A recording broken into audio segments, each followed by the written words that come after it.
ਸਾਰੀ ਸੰਗਤ ਨੂੰ ਵਾਹਿਗੁਰੂ ਜੀ ਕਾ ਖਾਲਸਾ, ਵਾਹਿਗੁਰੂ ਜੀ ਕੀ ਫਤਿਹ। ਸ਼੍ਰੀ ਗੁਰੂ ਗ੍ਰੰਥ ਸਾਹਿਬ ਦੇ ਅੰਗ ਨੰਬਰ 1383 ਤੇ ਹੇਠੋਂ ਤੀਸਰੀ ਪੰਗਤੀ ਹੈ, 108 ਨੰਬਰ ਤੋਂ ਬਾਅਦ। ਮਹਿਲਾ ਪੰਜਵਾਂ, ਅੰਗ ਨੰਬਰ 1383 ਹੇਠੋਂ ਤੀਸਰੀ ਪੰਗਤੀ ਹੈ, 108 ਨੰਬਰ ਤੋਂ ਬਾਅਦ। ਮਹਿਲਾ ਪੰਜਵਾਂ। ਫਰੀਦਾ ਦੁੱਖ ਸੁਖ ਇੱਕ ਕਰ, ਦਿਲ ਤੇ ਲਾਹੇ ਵਿਕਾਰ। ਅੱਲਾਹ ਭਾਵੈ ਸੋ ਭਲਾ, ਤਾਂ ਲੱਭੀ ਦਰਬਾਰ। ਇਹ 'ਚ ਸ਼ਬਦ ਆਇਆ ਆੜਾ ਲੱਲਾ ਹਾਹਾ। ਇਹ ਅਰਬੀ ਭਾਸ਼ਾ ਦਾ ਸ਼ਬਦ ਹੈ ਅਤੇ ਇਹਦਾ ਉਚਾਰਨ ਹੈ ਅੱਲਾਹ। ਮੁਸਲਮਾਨ ਪਰਮਾਤਮਾ ਨੂੰ ਕੀ ਕਹਿੰਦੇ ਨੇ? ਅੱਲਾਹ।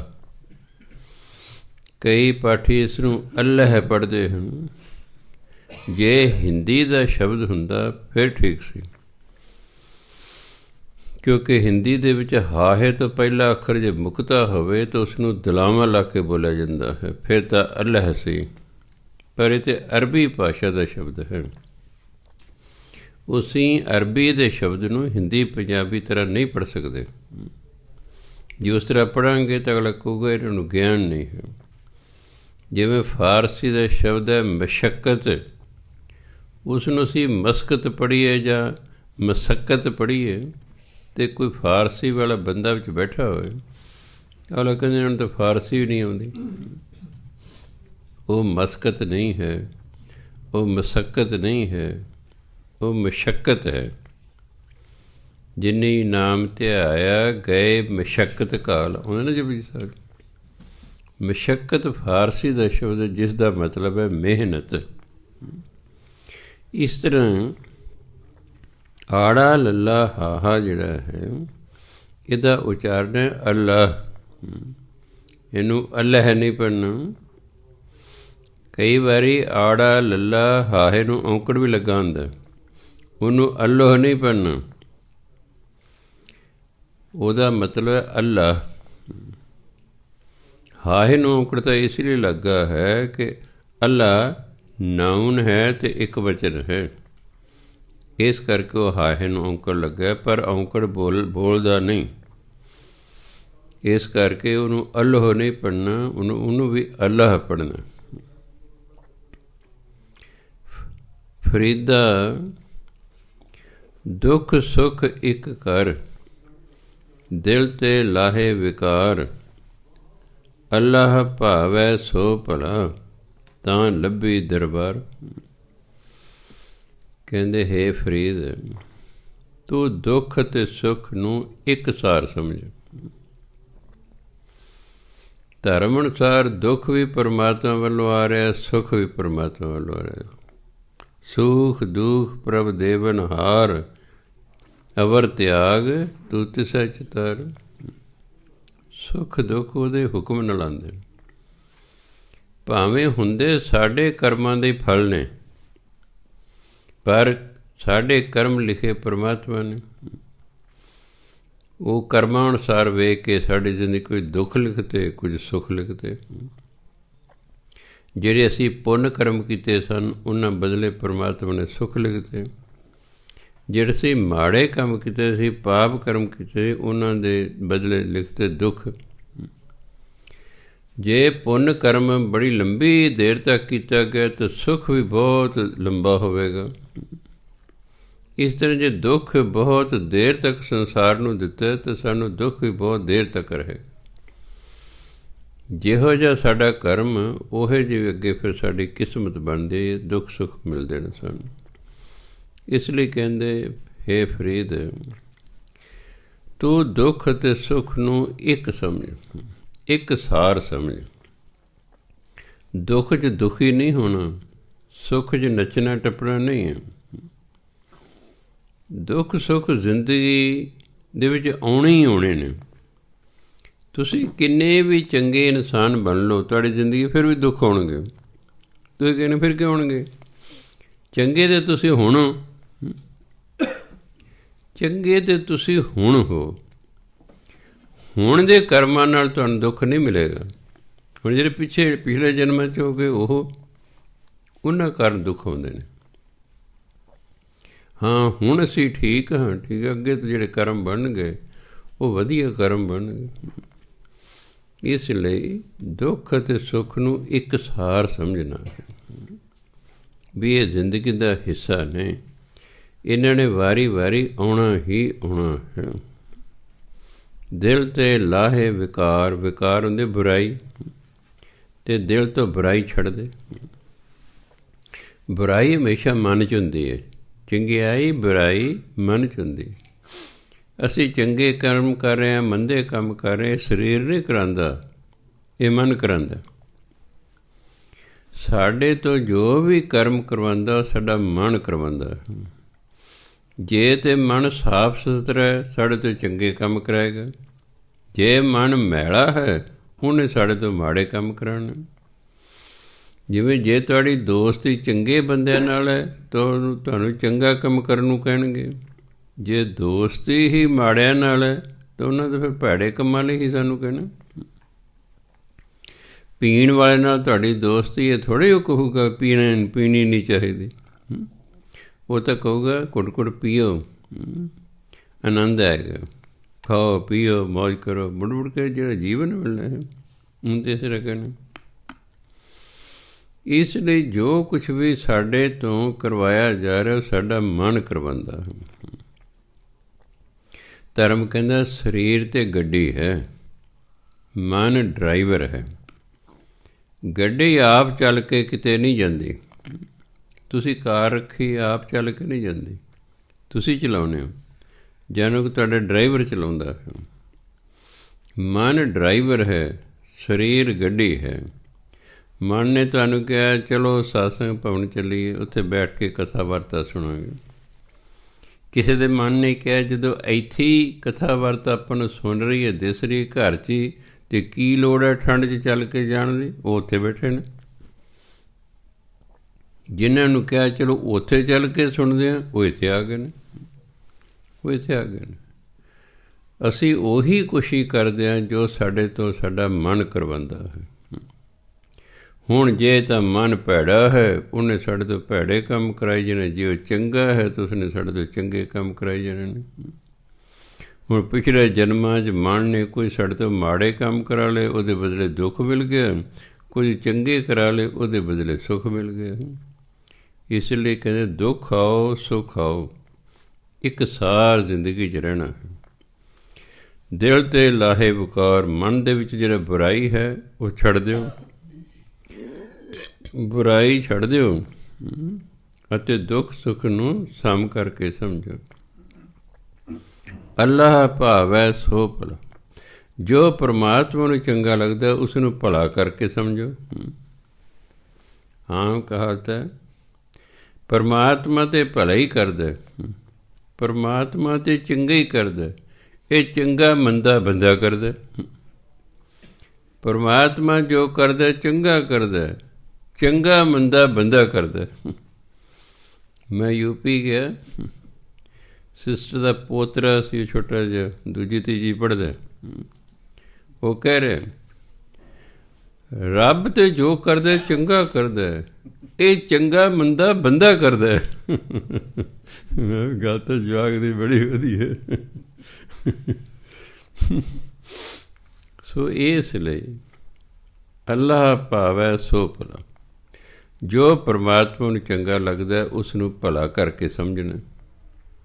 ਤਾਂ ਲੱਭੀ ਦਰਬਾਰ, ਤਾਂ ਤੈਨੂੰ ਪਰਮਾਤਮਾ ਦਾ ਦਰ ਪ੍ਰਾਪਤ ਹੋਵੇਗਾ, ਤਾਂ ਤੈਨੂੰ ਸੱਚਖੰਡ ਪ੍ਰਾਪਤ ਹੋਵੇਗਾ, ਤਾਂ ਤੈਨੂੰ ਬੈਕੁੰਠ ਧਾਮ ਪ੍ਰਾਪਤ ਹੋਵੇਗਾ।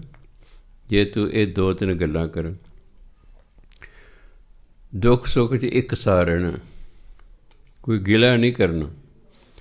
ਰੱਬ ਨੂੰ ਇਹ ਨਹੀਂ ਕਹਿਣਾ ਮੈਂ ਤਾਂ ਭਜਨ ਬੰਦਗੀ ਕਰਦਾ ਸੀ, ਮੈਂ ਤਾਂ ਪਾਠ ਕਰਦਾ ਸੀ, ਮੈਂ ਤਾਂ ਅੰਮ੍ਰਿਤ ਵੇਲੇ ਉੱਠਦਾ ਸੀ, ਮੈਂ ਤਾਂ ਗੁਰਦੁਆਰੇ ਜਾਂਦਾ ਸੀ, ਮੈਂ ਤਾਂ ਸੇਵਾ ਕਰਦਾ ਸੀ, ਤੂੰ ਮੈਨੂੰ ਕਿਉਂ ਦੁੱਖ ਦਿੱਤੇ ਨੇ?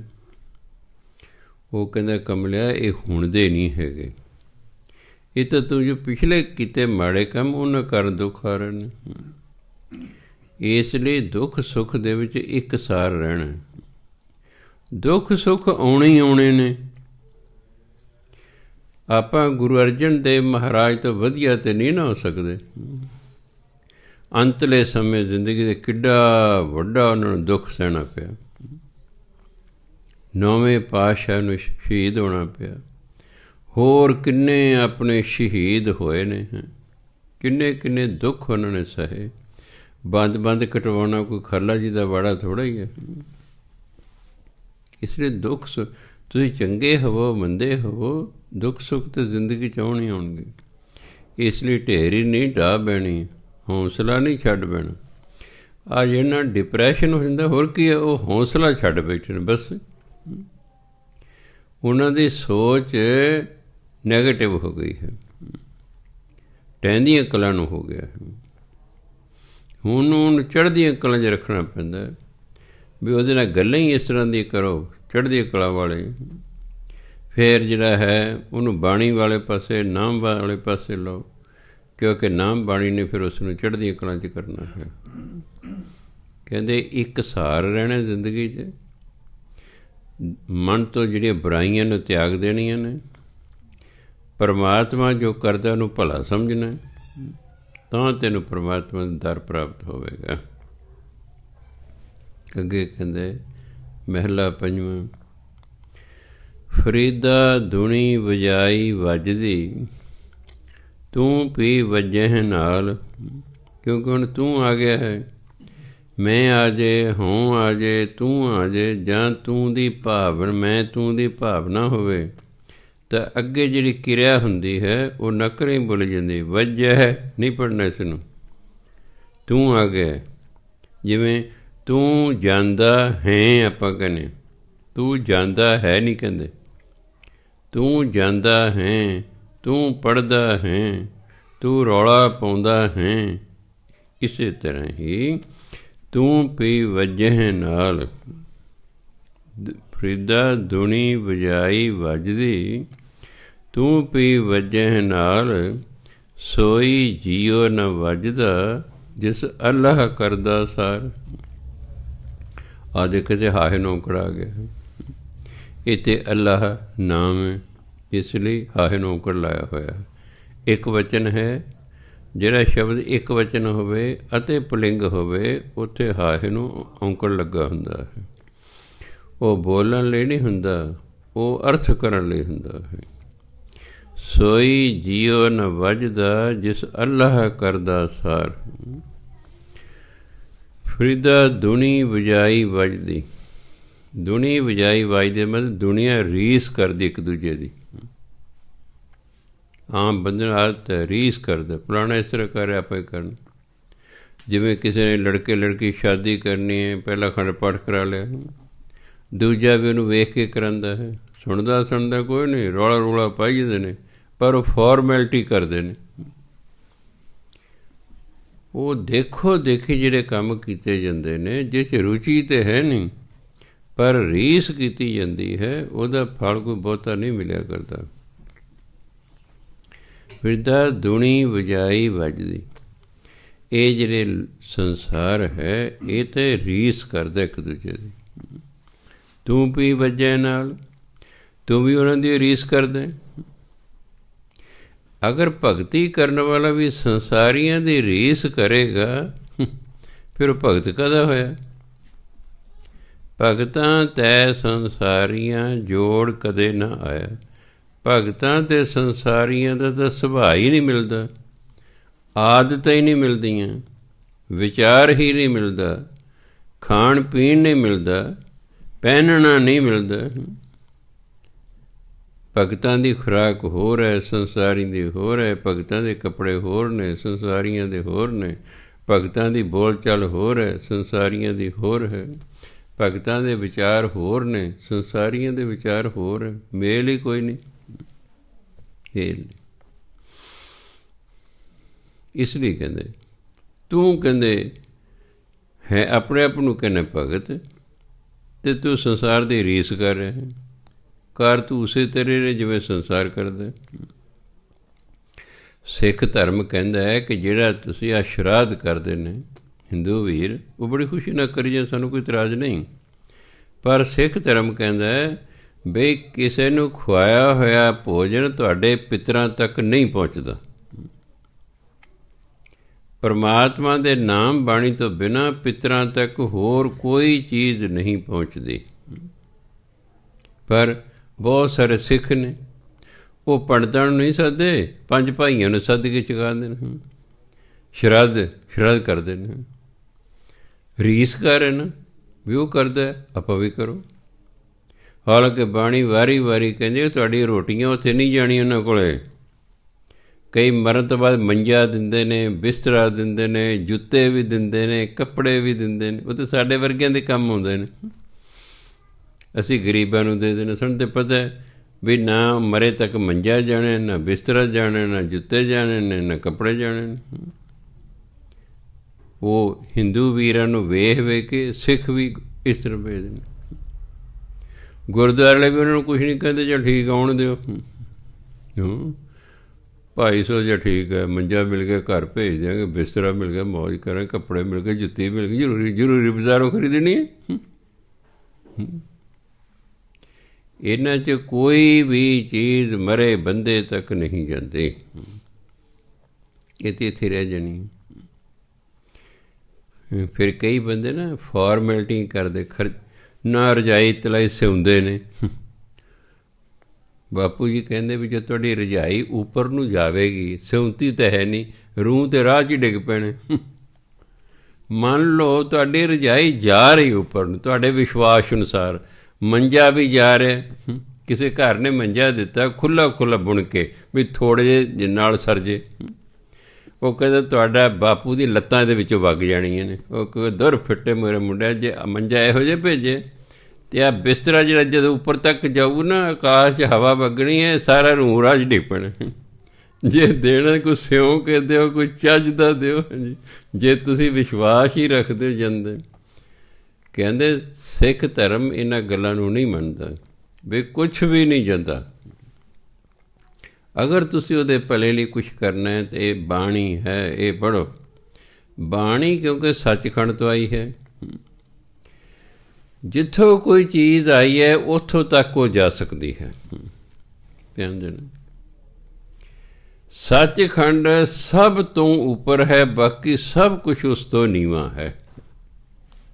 ਜਦੋਂ ਕਦੇ ਆਪ ਜੀ ਦੀ ਸੁਰਤ ਜੁੜੇਗੀ, ਤੁਹਾਨੂੰ ਇਹ ਮਹਿਸੂਸ ਹੋਏਗਾ ਚੌਂਕੜੀ ਮਾਰੀ, ਅੱਖਾਂ ਬੰਦ ਨੇ, ਤੁਸੀਂ ਉੱਡਣਾ ਸ਼ੁਰੂ ਕਰਤਾ ਹੈ। ਉੱਪਰ ਨੂੰ ਜਾ ਰਹੇ ਹੋ, ਉੱਪਰ ਨੂੰ ਜਾਈ ਜਾ ਰਹੇ ਹੋ।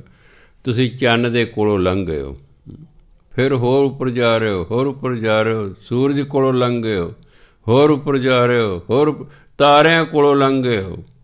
ਫਿਰ ਉਹਦੇ ਅੱਗੇ ਜਿਹੜੀਆਂ 14 ਪੁਰੀਆਂ ਨੇ, ਬ੍ਰਹਮਪੁਰੀ, ਸ਼ਿਵਪੁਰੀ, ਵਿਸ਼ਨੂਪੁਰੀ, ਫਲਾਣੀਪੁਰੀ, ਸਭ ਇਹਨਾਂ ਲੰਘ ਜਾਓਗੇ। ਫਿਰ ਜੇ ਸਾਰੀਆਂ ਪੁਰੀਆਂ ਲੰਘ ਜਾਓ, ਕਿੰਨੀ ਜਗ੍ਹਾ ਖਾਲੀ ਆਵੇਗੀ, ਬਿਲਕੁਲ ਉਹ ਖਾਲੀ ਵੀ ਲੰਘੀ ਜਾਓਗੇ। ਫਿਰ ਤੁਹਾਨੂੰ ਇੱਕ ਬੜਾ ਦੂਰੋਂ ਚਮਕਦਾ ਹੋਇਆ ਸ਼ਹਿਰ ਵਿਖਾਈ ਦੇਵੇਗਾ। ਫਿਰ ਜਦੋਂ ਉਸ ਸ਼ਹਿਰ ਦੇ ਵਿੱਚ ਤੁਸੀਂ ਪ੍ਰਵੇਸ਼ ਕਰੋਗੇ, ਜਿੱਥੇ ਸੰਤ, ਮਹਾਤਮਾ, ਭਗਤ, ਗੁਰੂ ਰਹਿੰਦੇ ਨੇ, ਜਦ ਤੁਸੀਂ ਉੱਥੇ ਜਾਓਗੇ, ਤੁਹਾਨੂੰ ਫਿਰ ਇੱਕ ਬਹੁਤ ਸੋਨੇ ਵਰਗਾ ਚਮਕਦਾ ਦੂਰ ਮਹਿਲ ਵਿਖਾਈ ਦੇਵੇਗਾ। ਉਹਨੂੰ ਕਹਿੰਦੇ ਨੇ ਸੱਚਖੰਡ। ਪਰਮਾਤਮਾ ਉੱਥੇ ਰਹਿੰਦਾ। ਇਹ ਬਾਕੀ ਸਭ ਕੁਛ ਨੀਵਾਂ ਰਹਿ ਜਾਂਦਾ ਹੈ। ਇਸ ਲਈ ਬਾਣੀ ਆਈ ਹੈ ਸੱਚਖੰਡ ਤੋਂ। ਸਾਡਾ ਜਿਹੜਾ ਮਰ ਗਿਆ ਹੈ ਬੰਦਾ, ਜਨਾਨੀ, ਭਰਾ, ਭੈਣ, ਬਾਪੂ, ਦਾਦਾ, ਪੜਦਾ ਜੋ ਮਰ ਗਿਆ ਹੈ, ਉਹ ਸਭ ਸੱਚਖੰਡ ਤੋਂ ਨੀਵੀਂ ਅਵਸਥਾ ਰਹਿ ਗਏ ਨੇ। ਬਾਣੀ ਉਹਨਾਂ ਤੱਕ ਪਹੁੰਚੇਗੀ, ਚਾਹੇ ਕਿਸੇ ਵੀ ਜੂਨੀ 'ਚ ਨੇ। ਬਾਣੀ ਨੇ, ਚਾਹੇ ਉਹ ਤੋਤਾ ਬਣ ਗਿਆ, ਉਹ ਚਿੜੀ ਬਣ ਗਿਆ, ਉਹ ਕਾਂ ਬਣ ਗਿਆ, ਉਹ ਪਸ਼ੂ ਬਣ ਗਿਆ ਹੈ, ਬੰਦਾ ਬਣ ਗਿਆ ਹੈ, ਬਾਣੀ ਨੇ ਉਹਦੇ ਤੱਕ ਜਾਣਾ। ਬਾਣੀ ਨੇ ਉਹਦੇ ਜਾ ਕੇ ਅਸਰ ਕਰਨਾ ਹੈ, ਉਹਦੀ ਕਿਸਮਤ ਫਿਰ ਬਦਲਣੀ ਹੈ। ਜੇ ਉਹਦੀ ਗਤੀ ਨਹੀਂ ਹੋਈ, ਉਹਦੀ ਗਤੀ ਹੋ ਜਾਏਗੀ। ਅਗਰ ਉਹ ਚੱਜ ਦੀ ਜੂਨੀ 'ਚ ਨਹੀਂ, ਤਾਂ ਉਸ ਜੂਨੀ ਦੇ ਉਹਨੂੰ ਸੁੱਖ ਮਿਲਣਾ ਸ਼ੁਰੂ ਹੋ ਜਾਏਗਾ। ਹੌਲੀ ਹੌਲੀ ਫਿਰ ਉਹ ਉਸ ਜੂਨੀ 'ਚੋਂ ਨਿਕਲ ਜਾਏਗਾ ਅਤੇ ਫਿਰ ਮਨੁੱਖਾ ਜੂਨੀ 'ਚ ਵਾਪਸ ਆ ਜਾਏਗਾ। ਇਸ ਲਈ ਪਿੱਤਰਾਂ ਲਈ ਜੇ ਕੁਛ ਕਰਨਾ ਤਾਂ ਭਜਨ ਬੰਦਗੀ ਕਰੋ। ਇਹੀ ਉਹਨਾਂ ਤੱਕ ਪਹੁੰਚਦੀ ਹੈ। ਕਿਸੇ ਨੂੰ ਖੁਆਇਆ ਪਿਆ ਦਾਨ ਕੀਤਾ ਹੋਇਆ ਉਹ ਉਹਨਾਂ ਤੱਕ ਨਹੀਂ ਜਾਂਦਾ, ਇਹ ਇੱਥੇ ਰਹਿ ਰੂ ਜਾਂਦਾ ਹੈ। ਪਰ ਲੋਕ ਦੇਖਾ ਦੇਖੀ ਕਰਦੇ ਨੇ, ਕਹਿੰਦੇ ਰੀਸ, ਇਹ ਰੀਸ ਕਰਦੇ ਨੇ। ਸੰਸਾਰੀ ਲੋਕਾਂ ਦੀ ਆਦਤ ਹੈ ਰੀਸ ਕਰਨਾ, ਕਿਉਂਕਿ ਆਪਣੀ ਖੋਪੜੀ ਤੋਂ ਕੰਮ ਨਹੀਂ ਲੈਂਦੇ। ਉਹ ਤਾਂ ਬਹੁਤ ਘੱਟ ਲੋਕ ਨੇ ਜਿਹੜੇ ਆਪਣੇ ਦਿਮਾਗ ਤੋਂ ਕੰਮ ਲੈਂਦੇ ਨੇ। ਇਹ ਆਪਣੇ ਦਿਮਾਗ ਲੋਕ ਆਪਣੇ ਦਿਮਾਗ ਤੋਂ ਕੰਮ ਨਹੀਂ ਲੈਂਦੇ। ਜਿਵੇਂ ਦੂਜਾ ਕਰੇ ਬਸ ਉਵੇਂ ਕਰੀ ਜਾਂਦੇ ਨੇ, ਜਿਵੇਂ ਦੂਜਾ ਕਰੇ ਉਵੇਂ ਕਰੀ ਜਾਂਦੇ ਨੇ। ਇਹ ਨਹੀਂ ਦੇਖਦੇ ਵੀ ਦੂਜਾ ਠੀਕ ਕਰ ਰਿਹਾ ਕਿ ਗਲਤ ਕਰ ਰਿਹਾ ਹੈ।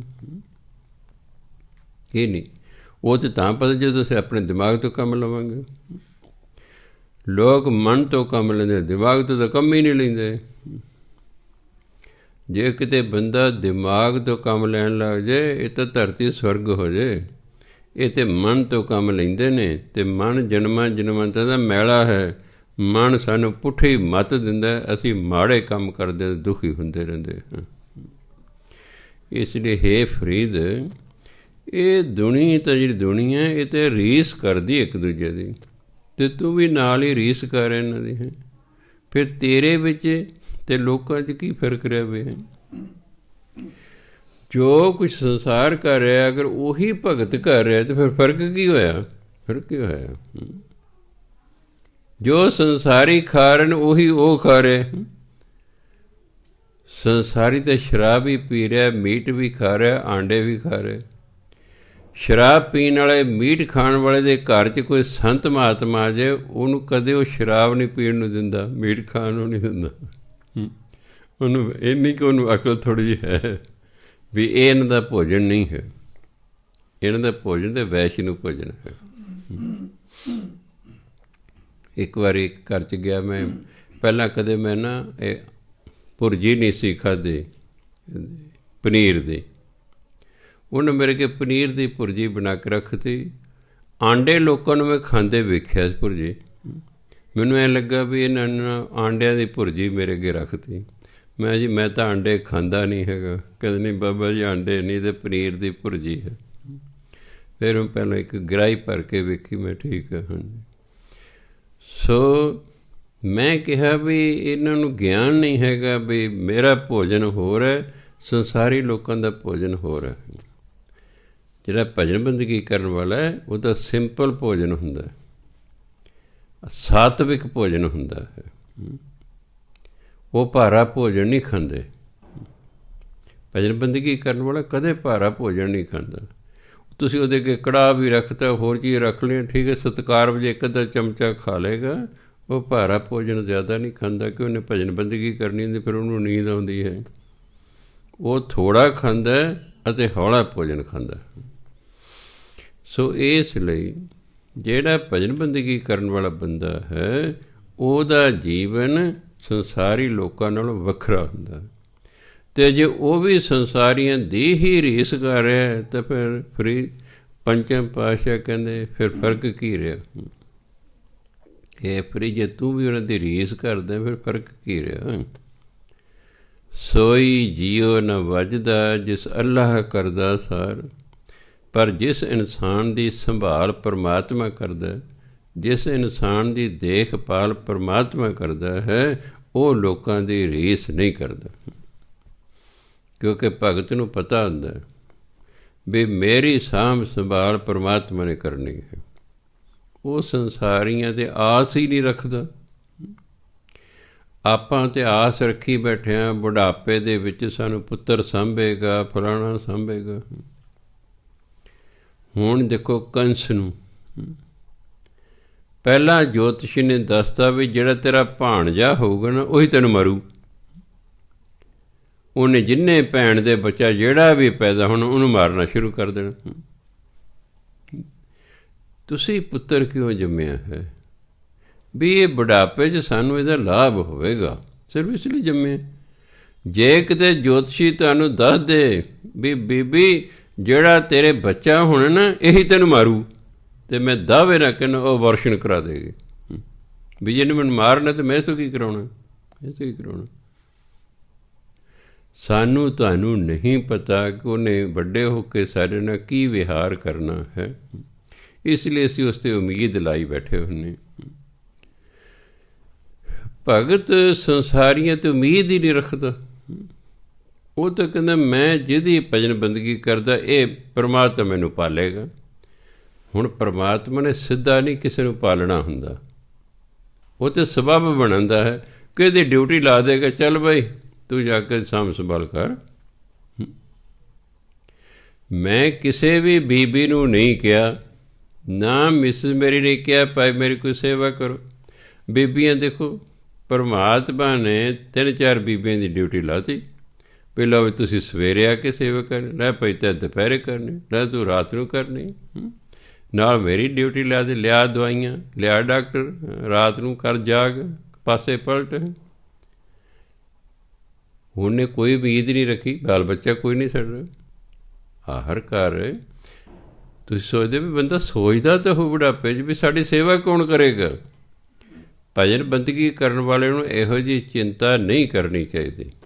ਉਹਨੂੰ ਆਪਣੇ ਪਰਮਾਤਮਾ 'ਤੇ ਵਿਸ਼ਵਾਸ ਹੋਣਾ ਚਾਹੀਦਾ ਕਿ ਮੈਂ ਜਿਸ ਦੀ ਭਜਨ ਬੰਦਗੀ ਕਰਦਾ ਉਹਨੂੰ ਫਿਕਰ ਹੈ। ਨਾਨਕ ਚਿੰਤਾ ਮਤ ਕਰੋ, ਚਿੰਤਾ ਤਿਸ ਹੀ ਹੈ। ਕਿ ਚਿੰਤਾ ਤਾਂ ਉਸ ਪਰਮਾਤਮਾ ਨੂੰ ਹੈ ਜਿਹਨੇ ਸਾਨੂੰ ਪੈਦਾ ਕੀਤਾ। ਸਾਡਾ ਕੰਮ ਹੈ ਚਿੰਤਨ ਕਰਨਾ, ਬਸ ਨਾਮ ਜਪੀ ਜਾਣਾ, ਬਾਕੀ ਆਪੇ ਉਹ ਕਰਦਾ ਰਹੇਗਾ। ਉਹਦੀ ਜ਼ਿੰਮੇਵਾਰੀ ਹੈ, ਉਹ ਕਿਸੇ ਦੀ ਡਿਊਟੀ ਲਾਵੇ। ਇਸ ਲਈ ਭਜਨ ਬੰਦਗੀ ਵਾਲਾ ਬੰਦਾ ਨਿਸ਼ਚਿੰਤ ਰਹਿੰਦਾ ਹੈ। ਉਹ ਫਿਊਚਰ ਦੀ ਚਿੰਤਾ ਨਹੀਂ ਕਰਦਾ, ਉਹ ਬੁਢਾਪੇ ਦੀ ਚਿੰਤਾ ਨਹੀਂ ਕਰਦਾ, ਉਹ ਮਰਨ ਵੇਲੇ ਦੀ ਚਿੰਤਾ ਨਹੀਂ ਕਰਦਾ ਕਿ ਮੈਨੂੰ ਕੌਣ ਸਾਂਭੇਗਾ, ਕੌਣ ਮੈਨੂੰ ਰੋਟੀ ਦੇਵੇਗਾ, ਕੌਣ ਮੇਰੇ ਕੱਪੜੇ ਧੋਵੇਗਾ, ਕੌਣ ਮੇਰੇ ਲਈ ਦਵਾਈ ਲਿਆਵੇਗਾ। ਉਹ ਇਹ ਸੰਸਾਰੀਆਂ ਨੂੰ ਚਿੰਤਾ ਹੁੰਦੀ, ਭਗਤਾਂ ਨੂੰ ਨਹੀਂ ਹੁੰਦੀ।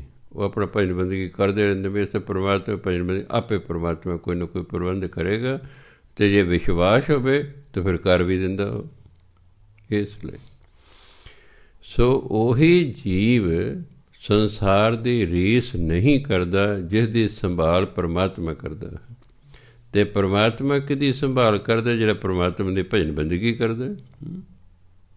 ਜਿਹੜਾ ਪਰਮਾਤਮਾ ਦੀ ਭਜਨ ਬੰਦਗੀ ਕਰਦਾ, ਪਰਮਾਤਮਾ ਉਹਦੀ ਸਾਂਭ ਸੰਭਾਲ ਵੀ ਕਰਦਾ ਹੈ, ਉਹਦੇ ਕਾਰਜ ਵੀ ਸਵਾਰਦਾ ਹੈ, ਉਹਦੀ ਹਰ ਪ੍ਰਕਾਰ ਦੀ ਰੱਖਿਆ ਵੀ ਕਰਦਾ ਹੈ, ਸਭ ਕੁਛ ਕਰਦਾ ਪਰਮਾਤਮਾ। ਸਾਡਾ ਕੰਮ ਤਾਂ ਬਸ ਵਾਹਿਗੁਰੂ ਵਾਹਿਗੁਰੂ ਵਾਹਿਗੁਰੂ ਵਾਹਿਗੁਰੂ ਕਰੀ ਜਾਣਾ ਹੁੰਦਾ, ਬਸ। ਬਾਕੀ ਸਭ ਕੁਛ ਤੇ ਛੱਡ ਦਿਓ, ਉਹ ਫਿਰ ਜੋ ਕਰੇਗਾ ਠੀਕ ਕਰੇਗਾ। ਉਹ ਜੋ ਕਰੇਗਾ ਉਹ ਠੀਕ ਕਰੇਗਾ। ਪੁੱਤਰ ਨਾ ਮੰਗੋ, ਕੁਛ ਨਹੀਂ ਮੰਗਣਾ, ਬਸ ਸਹਿਜ ਸੁਭਾ ਧੀ ਮਿਲੀ ਹੈ ਕਿ ਸੱਚੇ ਪਾਤਸ਼ਾਹ ਤੇਰੀ ਕਿਰਪਾ ਹੈ। ਹੁਣ ਕਿੰਨੀਆਂ ਬੀਬੀਆਂ ਨੇ ਮੁੱਖ ਮੰਤਰੀ ਵੀ ਨੇ, ਪ੍ਰਧਾਨ ਮੰਤਰੀ ਵੀ ਰਹੀਆਂ ਨੇ, ਰਹੀਆਂ ਕਿ ਨਹੀਂ? ਫਿਰ ਅਤੇ ਅਸੀਂ ਫਿਰ ਉਹਨੂੰ ਕਿਉਂ ਨਿੰਦੀਏ ਬਈ?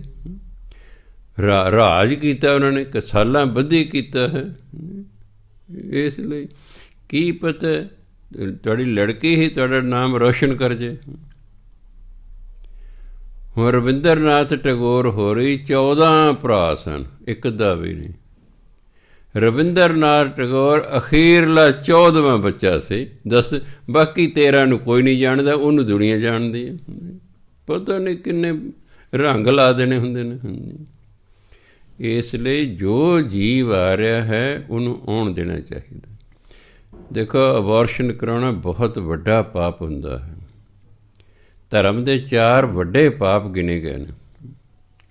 ਗਾਂ ਨੂੰ ਮਾਰਨਾ, ਭਜਨ ਬੰਦਗੀ ਕਰਨ ਵਾਲੇ ਬੰਦੇ ਨੂੰ ਮਾਰਨਾ, ਲੜਕੀ ਨੂੰ ਮਾਰਨਾ ਅਤੇ ਵੇਸਵਾ ਦੇ ਘਰ ਦਾ ਖਾਣਾ। ਇਹ 4 ਬਹੁਤ ਵੱਡੇ ਪਾਪ ਗਿਣੇ ਗਏ ਨੇ ਕਿ ਕਈ ਜਨਮ ਨਹੀਂ ਇਹਨਾਂ ਦਾ ਉਤਰਦਾ ਹੈ। ਕਿੱਡਾ ਵੱਡਾ ਪਾਪ ਹੈ ਕਿ ਸਾਡੀ ਲੜਕੀ ਨੇ ਸਾਡਾ ਅਜੇ ਕੋਈ ਨੁਕਸਾਨ ਹੀ ਨਹੀਂ ਕੀਤਾ, ਅਜੇ ਵਿਚਾਰੀ ਪੇਟ ਦੇ ਵਿੱਚ ਹੈ ਅਤੇ ਅਸੀਂ ਉਸ ਨੂੰ ਮਾਰਤਾ ਹੈ। ਪਤਾ ਨਹੀਂ ਕਿੰਨੇ ਜਨਮ ਫਿਰ ਸਾਡੇ ਘਰ ਬੱਚੇ ਹੀ ਨਹੀਂ ਹੋਣਾ। ਵੀ ਜਾ ਪਰਮਾਤਮਾ ਦਾ ਅੱਛਾ ਜਦ ਦਫਾ ਹੋ, ਫਿਰ ਹੁਣ ਕੱਢੀ ਜਾ, ਤਰ ਲਿਆ, ਨੱਕ ਰਗੜੀ ਜਾ। ਹੁਣ ਗੁਰਦੁਆਰਾ ਮੰਦਿਰਾਂ ਜਾ ਕੇ ਮੈਂ ਤੈਨੂੰ ਦੇ ਰਿਹਾ ਸੀ ਬੱਚਾ, ਤੂੰ ਮੇਰੀ ਦਾਤ ਨੂੰ ਰਾਹ 'ਚ ਹੀ ਮਾਰ ਦਿੱਤਾ ਹੈ।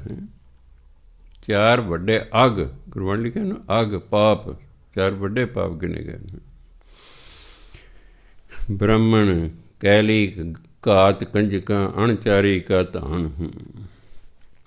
ਸੋ ਇਸ ਲਈ ਇਹ ਇਸ ਤਰ੍ਹਾਂ ਨਹੀਂ ਕਰਨਾ ਚਾਹੀਦਾ। ਪਤਾ ਅਗਿਆਨੀ ਲੋਕ ਨੇ। ਹਾਂਜੀ, ਆਪ ਦੇਖੋ, ਇੱਕੋ ਜੂਨੀ ਹੈ 84 ਲੱਖ ਜੂਨੀਆਂ 'ਚ ਸਪਨੀ ਜਿਹੜੀ ਆਪਣੇ ਬੱਚੇ ਨੂੰ ਖਾ ਜਾਂਦੀ ਹੈ। ਹੋਰ ਕੋਈ ਜੂਨੀ ਆਪਣੇ ਬੱਚਿਆਂ ਨੂੰ ਨਹੀਂ ਖਾਂਦੀ। 100 ਆਂਡਾ ਸਪਨੀ ਦਿੰਦੀ ਹੈ। ਹੁਣ ਬੱਚੇ ਇਕੱਠੇ ਹੀ ਨਿਕਲਣੇ ਨੇ ਨਾ। ਜਿਉਂ ਹੀ ਬੱਚੇ ਨਿਕਲਣੇ, ਆਂਡੇ 'ਚ ਨਿਕਲਣੇ ਸ਼ੁਰੂ, ਸਪਨੀ ਖਾਣਾ ਸ਼ੁਰੂ ਕਰ ਦਿੰਦੀ ਹੈ। ਜਿਹੜੇ 2-4 ਭੱਜ ਗਏ ਬਸ। 100 ਦੇ ਵਿੱਚੋਂ 2-4 ਭੱਜ ਹੀ ਜਾਂਦੇ ਨੇ ਜੀ, ਉਹ ਬਚ ਗਏ, ਬਾਕੀ ਨੇ ਸਪਨੀ ਖਾ ਗਈ। ਜਾਏ ਆਪਣੇ ਖਾਏ, ਸਰਪਨ ਹੋਏ ਕੇ ਔਤਰੈ, ਜਾਏ ਆਪਣੇ ਖਾਏ। ਕਿ ਸਪਨੀ ਬਣ ਕੇ ਜਨਮ ਲਵੇਗੀ ਅਤੇ ਆਪਣੇ ਬੱਚਿਆਂ ਨੂੰ ਹੀ ਖਾਵੇਗੀ। ਇਸ ਲਈ ਅਬੋਰਸ਼ਨ ਕਰਾਉਣ ਦਾ ਮਤਲਬ ਤੁਸੀਂ ਆਪਣੀ ਲੜਕੀ ਨੂੰ ਆਪ ਹੀ ਮਾਰ ਰਹੇ ਹੋ। ਖਾ ਰਹੇ ਹੋ ਕਿ ਮਾਰ ਰਹੇ ਹੋ, ਕੀ ਗੱਲ ਹੁੰਦੀ?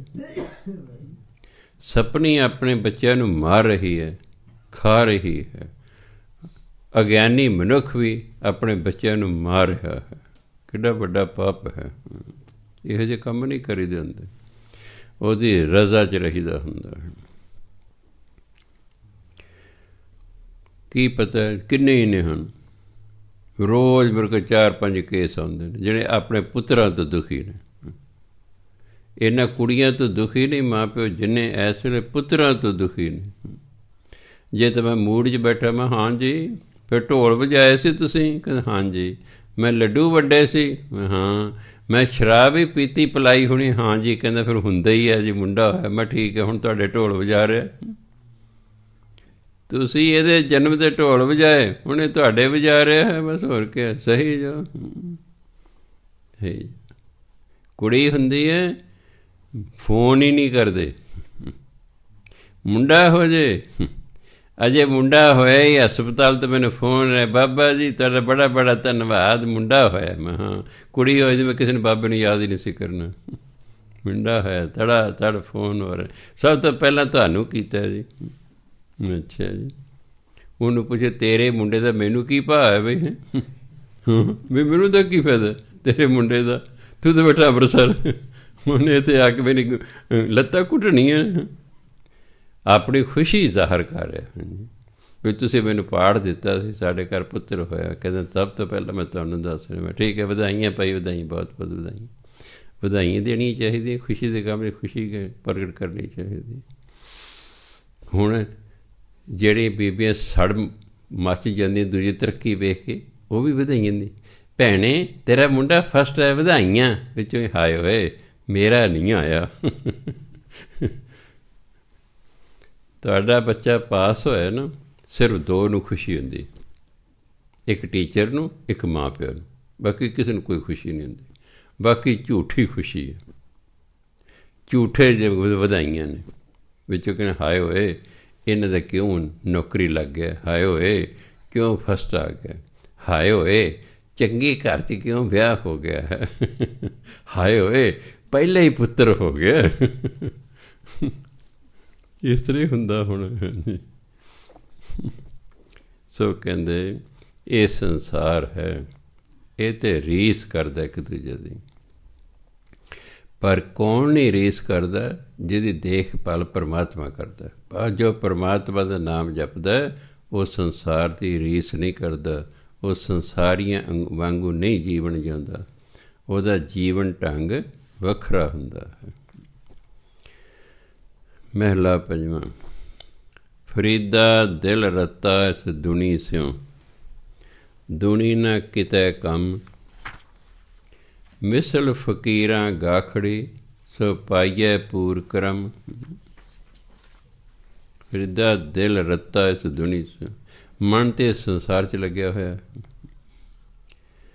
ਮਨ ਇਸ ਸੰਸਾਰ ਨੂੰ ਪਿਆਰ ਕਰ ਰਿਹਾ, ਇਸ ਦੇ ਵਿੱਚ ਰੱਤਾ ਹੋਇਆ, ਇਸ ਵਿੱਚ ਲੱਗਿਆ ਹੋਇਆ ਹੈ।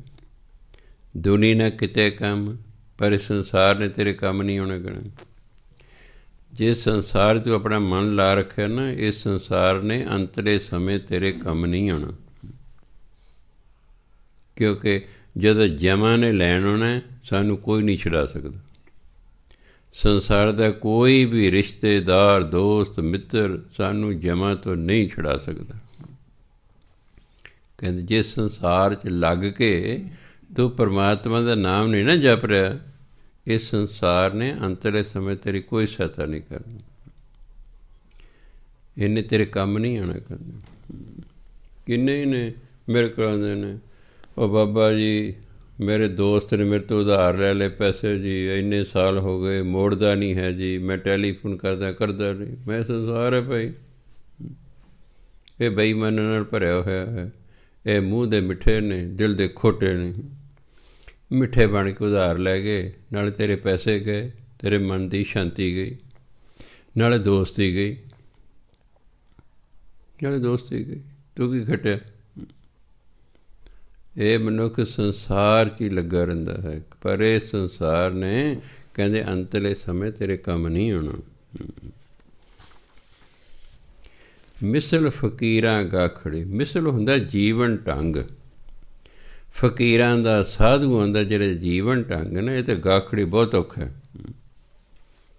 ਸਾਧੂਆਂ ਦਾ ਜਿਹੜਾ ਜੀਵਨ ਹੈ ਇਹ ਤਾਂ ਬਹੁਤ ਔਖਾ ਹੈ। ਸੰਸਾਰੀ ਬੰਦਾ 7 ਵਜੇ ਤੱਕ 6 ਵਜੇ ਤੱਕ ਪਿਆ, ਸਾਧੂ 3 ਵਜੇ 2:30 ਵਜੇ ਉੱਠਿਆ ਹੋਇਆ ਹੈ ਨਾ, ਔਖਾ ਕੰਮ। ਹੁਣ ਤਾਂ ਚਲੋ ਪੱਖੇ ਹੋ ਗਏ, AC ਹੋ ਗਏ, ਜਦੋਂ ਇਹ ਚੀਜ਼ਾਂ ਨਹੀਂ ਸਨ, ਗਰਮੀਆਂ ਦੇ ਮੌਸਮ ਵਿੱਚ ਜਾ ਕੇ ਮੈਂ ਦੇਖਿਆ 2:30-3 ਵਜੇ ਚੱਜ ਦੀ ਨੀਂਦ ਆਉਂਦੀ ਸੀ। ਉਦੋਂ ਥੋੜ੍ਹਾ ਠੰਡਾ ਮੌਸਮ ਹੋ ਜਾਂਦਾ, ਪਹਿਲਾਂ ਤਾਂ ਪਸੀਨਾ ਆ ਰਿਹਾ, ਪੱਖਾ ਚੱਲ ਰਿਹਾ, ਬੁਰਾ ਹਾਲ ਹੈ। 2-2:30 ਵਜੇ ਜਾ ਕੇ ਥੋੜ੍ਹੇ ਠੰਡਾ ਮੌਸਮ, ਉਹ ਸੌਣ ਦਾ ਵੇਲਾ ਹੁੰਦਾ ਸੀ, ਅਤੇ ਭਗਤ ਉਸ ਵੇਲੇ ਉੱਠ ਖੜ੍ਹੇ ਨੇ, ਹੈ ਨਾ ਔਖਾ। ਭਗਤਾਂ ਦਾ ਜਿਹੜਾ ਜੀਵਨ ਢੰਗ ਹੈ, ਫਕੀਰਾਂ ਦਾ ਜਿਹੜਾ ਜੀਵਨ ਢੰਗ ਹੈ, ਮਿਸਲ ਜੀਵਨ ਦੀ ਮਰਿਆਦਾ, ਰਹਿਣ ਸਹਿਣ ਔਖਾ ਹੋ, ਔਖਾ। ਉਹਨਾਂ ਥੋੜ੍ਹਾ ਖਾਣਾ, ਉਹਨਾਂ ਥੋੜ੍ਹਾ ਸੌਣਾ, ਅਲਪਹਾਰ ਸੁਲਭ ਸੀ ਨਿਦਰਾ, ਥੋੜ੍ਹਾ ਖਾਣਾ, ਥੋੜ੍ਹਾ ਸੌਣਾ, ਫਿਰ ਘੰਟਿਆਂ ਬੱਧੀ ਚੌਂਕੜੀਆਂ ਮਾਰ ਕੇ ਪਰਮਾਤਮਾ ਦਾ ਨਾਮ ਜਪਦੇ ਹੀ ਰਹਿਣਾ ਹੈ। ਔਖਾ ਉਹਨਾਂ ਦਾ ਜੀਵਨ। ਸੰਸਾਰੀਆਂ ਨਾਲੋਂ ਜਿਹੜਾ ਭਗਤਾਂ ਦਾ ਜੀਵਨ ਮਰਿਆ ਜੀਵਨ ਢੰਗ ਹੈ ਉਹ ਔਖਾ ਹੈ। ਸੋ ਪਾਈਐ ਪੂਰ ਕਰਮ, ਪਰ ਇਹ ਫਕੀਰਾਂ ਵਾਲਾ ਜਿਹੜਾ ਸੁਭਾਅ ਹੈ, ਮਰਿਆਦਾ ਜਿਹੜੀ ਹੈ, ਇਹ ਪ੍ਰਾਪਤ ਉਹ ਨਹੀਂ ਹੁੰਦੀ ਜੇ ਵੱਡੇ ਭਾਗ ਹੋਣ, ਪੂਰੇ ਕਰਮ ਹੋਣ। ਜਿਹਦੇ ਵੱਡੇ ਭਾਗ ਹੋਣ ਉਸ ਨੂੰ ਕਹਿੰਦੇ ਇਹ ਜਿਹੜੀ ਮਰਿਆਦਾ ਪ੍ਰਾਪਤ ਹੁੰਦੀ ਹੈ ਫਕੀਰਾਂ ਵਾਲੀ। ਕਿਉਂਕਿ ਫਕੀਰਾਂ ਦਾ ਜੀਵਨ ਢੰਗ ਸੰਸਾਰੀ ਲੋਕਾਂ ਨਾਲੋਂ ਵੱਖਰਾ ਹੁੰਦਾ। ਉਹਨਾਂ ਨੂੰ ਪਤਾ ਹੁੰਦਾ ਕਿ ਔਖੇ ਸੌਖੇ ਸਮੇਂ 'ਚ ਪਰਮਾਤਮਾ ਨੇ ਮੇਰੀ ਸਹਾਇਤਾ ਕਰਨੀ। ਉਹਨਾਂ ਨੂੰ ਪਰਮਾਤਮਾ 'ਤੇ ਵਿਸ਼ਵਾਸ ਹੁੰਦਾ, ਉਹ ਸੰਸਾਰੀਆਂ 'ਤੇ ਆਸ ਹੀ ਨਹੀਂ ਰੱਖਦੇ। ਉਹ ਸੰਸਾਰੀਆਂ 'ਤੇ ਆਸ ਨਹੀਂ ਰੱਖਦੇ ਕਿ ਔਖੇ ਵੇਲੇ ਸਾਡੀ ਸਹਾਇਤਾ ਕਰਨਗੇ, ਉਹ ਤਾਂ ਪਰਮਾਤਮਾ 'ਤੇ ਆਸ ਰੱਖਦੇ ਨੇ। ਇਸ ਲਈ ਉਹ ਭਜਨ ਬੰਦਗੀ ਕਰਦੇ ਰਹਿੰਦੇ ਨੇ। ਕਿੰਨੀ ਦੇਰ, ਸਾਲਾਂ ਬੱਧੀ ਉਹਨਾਂ ਨੂੰ ਤਪੱਸਿਆ ਕਰਨੀ ਪੈਂਦੀ ਹੈ, ਭੁੱਖੇ ਪਿਆਸੇ ਰਹਿਣਾ ਪੈਂਦਾ ਹੈ, ਘੰਟਿਆਂ ਬੱਧੀ ਬਹਿਣਾ ਪੈਂਦਾ ਹੈ, ਅੰਮ੍ਰਿਤ ਵੇਲੇ ਉੱਠਣਾ ਪੈਂਦਾ ਹੈ, ਥੋੜ੍ਹਾ ਖਾਣਾ ਹੈ, ਥੋੜ੍ਹਾ ਸੌਣਾ, ਸਿੰਪਲ ਕੱਪੜੇ ਪਾਉਣੇ ਨੇ। ਸੋ ਇਸ ਲਈ ਉਹਨਾਂ ਜਿਹੜਾ ਜੀਵਨ ਢੰਗ ਹੈ ਉਹ ਸੰਸਾਰੀਆਂ ਨਾਲੋਂ ਔਖਾ ਹੁੰਦਾ। ਪਰ ਇਹ ਪ੍ਰਾਪਤ ਫਕੀਰਾਂ ਵਾਲੀ ਮਿਸਲ, ਫਕੀਰਾਂ ਵਾਲੀ ਮਰਿਆਦਾ ਪ੍ਰਾਪਤ ਉਹਨੂੰ ਹੀ ਹੁੰਦੀ ਜਿਹਦੇ ਵੱਡੇ ਭਾਗ ਹੋਣ। ਵੈਸੇ ਅਸੀਂ ਸਾਰੇ ਆਪਣੀ ਆਪਣੀ ਕਿਸਮਤ ਲਿਖਾ ਕੇ ਲਿਆਏ ਪਹਿਲਾਂ ਹੀ, ਪਰ ਸਾਨੂੰ ਨਾ ਪਤਾ ਹੋਣ ਕਰਕੇ ਸਾਨੂੰ ਚਿੰਤਾ ਲੱਗੀ ਰਹਿੰਦੀ। ਮਰਨ ਤੱਕ ਸਾਨੂੰ ਚਿੰਤਾ ਲੱਗੀ ਰਹਿੰਦੀ ਵੀ ਕੱਲ੍ਹ ਨੂੰ ਪਤਾ ਨਹੀਂ ਕੀ ਹੋਏਗਾ, ਅਗਲੇ ਸਾਲ ਪਤਾ ਸਾਡੇ ਨਾਲ ਕੀ ਹੋਵੇਗਾ। ਜੋ ਹੋਣਾ ਉਹ ਤਾਂ ਲਿਖਾ ਲਿਆਏ ਹਾਂ, ਜੋ ਹੋਣਾ ਉਹ ਤਾਂ ਪਹਿਲੇ ਲਿਖਿਆ ਹੋਇਆ। ਸਾਡੇ ਸੋਚਣ ਨਾਲ ਕੁਛ ਨਹੀਂ ਹੋਣਾ, ਸਾਡੇ ਸੋਚਣ ਨਾਲ ਕੁਛ ਨਹੀਂ ਹੋਣਾ, ਉਹ ਤਾਂ ਪਹਿਲੇ ਲਿਖਿਆ। ਦੁੱਖ ਸੁੱਖ ਜੋ ਕੁਛ ਲਿਖਿਆ ਹੈ। ਤੁਹਾਨੂੰ ਸਰਕਾਰੀ ਨੌਕਰੀ ਮਿਲਣੀ ਹੈ, ਲਿਖੀ ਹੋਏ, ਨਹੀਂ ਮਿਲਣੀ, ਲਿਖੀ ਹੈ ਨਹੀਂ ਮਿਲਣੀ, ਲਾ ਲਓ ਜਿਹੜਾ ਜ਼ੋਰ ਲਾਉਣ ਲੱਗ ਜਾਓ। ਨਹੀਂ ਲਿਖੀ ਹੁੰਦੀ।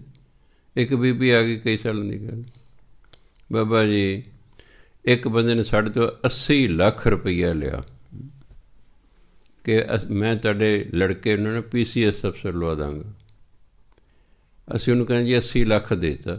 ਮੈਂ ਤੁਹਾਡੇ ਕੋਲ ਕਿੱਥੋਂ ਆਇਆ? ਕਹਿੰਦੇ 2 ਕਿੱਲੇ ਜ਼ਮੀਨ ਵੇਚੀ। ਕਹਿੰਦੇ 7 ਸਾਲ ਹੋ ਗਏ, ਨਾ ਸਾਡੇ ਪੈਸੇ ਮੁੜਦੇ, ਨਾ ਸਾਡੇ ਮੁੰਡੇ ਨੂੰ ਅਫਸਰ ਲਵਾਇਆ,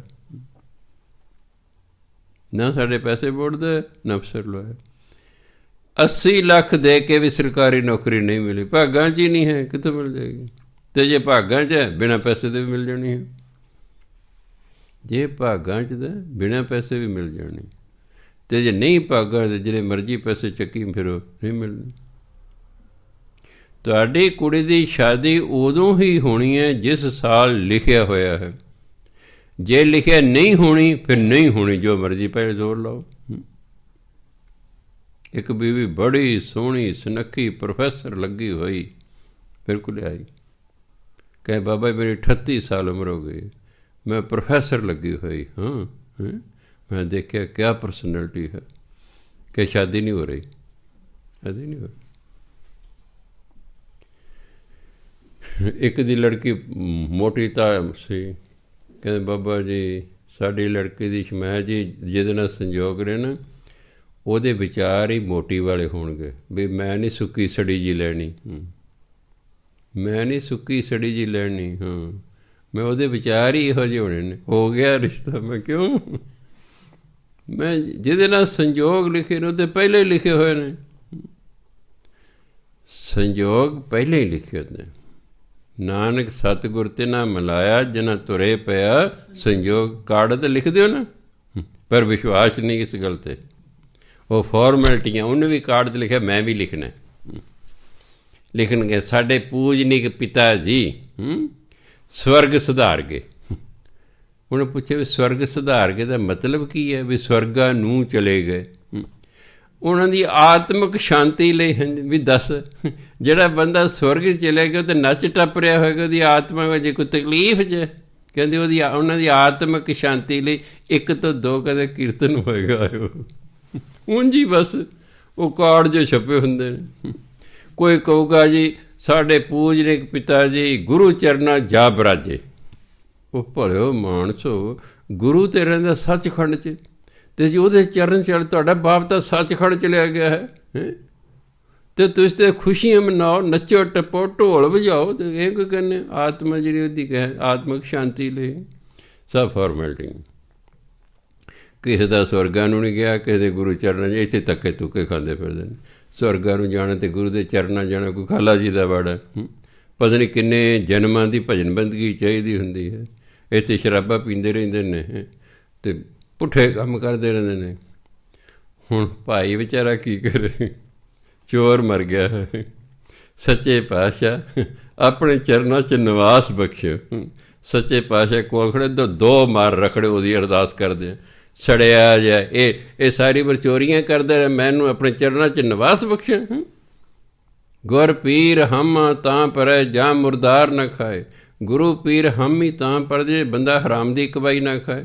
ਇਹ ਤਾਂ ਹਰਾਮ ਦੀ ਕਮਾਈ ਸਾਰੀ ਉਮਰ ਖਾਂਦਾ, ਅਤੇ ਤੂੰ ਅਰਦਾਸ ਕਰ ਸੱਚੇ ਪਾਤਸ਼ਾਹ ਨੂੰ ਆਪਣੇ ਚਰਨਾਂ 'ਚ ਨਿਵਾਸ ਬਖਸ਼ਿਓ। ਅਗਲਾ ਕੀ ਕਰੇ? ਅਗਲਾ ਵੀ 100 ਰੁਪਏ ਲਈ ਕਹਿ ਰਿਹਾ।